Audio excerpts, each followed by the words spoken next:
Patty melts have long been my favorite way to eat a hamburger. They used to be everywhere.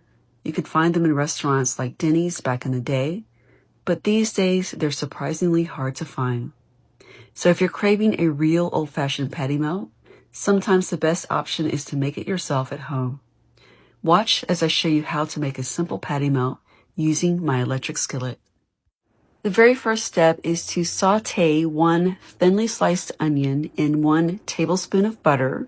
You can add a little bit of salt and pepper to your onions if you desire. I'm using a sweet onion, but of course you can use a yellow onion if you prefer. After you have finished sauteing your onion slices, you're going to remove those from the skillet and set them aside. And by the way, sauteed onions are an important part of a patty melt. So if you don't love onions, this might not be the burger for you. Now it's time to cook the hamburger patties. I've wiped out my skillet, and these are very simple patties, just ground beef with salt and pepper, no extra seasonings. That's the traditional way a patty melt was made. A classic old school diner style patty melt was made with ground beef, salt, pepper, and nothing else. Diners relied on the beef flavor itself. The richness came from buttered rye, caramelized onions, and melted cheese. Despite modern advice about never pressing a burger, I don't like my burgers too thick or watery inside. I prefer thinner patties, so I gently flatten them as they cook. As you can see, I'm using a smash tool to do this. And by the way, both the electric skillet and the smash tool are from Amazon. Flattening the patties helps them brown nicely and keeps them from holding too much moisture or steam. Back in the day, short order cooks absolutely pressed patties on the griddle, often using a spatula or a press.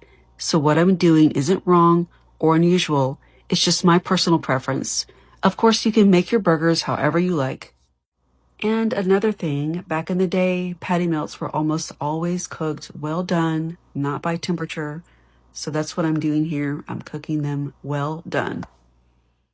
And now it's time to toast my bread slices and assemble my patty melts. I've wiped out the skillet once again and added about a tablespoon of butter. I'm using seedless rye bread. Marbled rye is the classic choice, but I couldn't find any, so I'm using Arnold seedless rye instead. It works perfectly and tastes great. Of course, you're going to want your bread to be toasted to a nice golden brown color, and what I'm doing here is placing 1 slice of Swiss cheese on top of the bread. So this is the slice that's going to go on the bottom.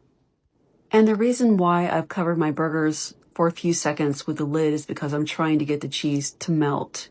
But be careful, don't let your bread burn. You don't want that.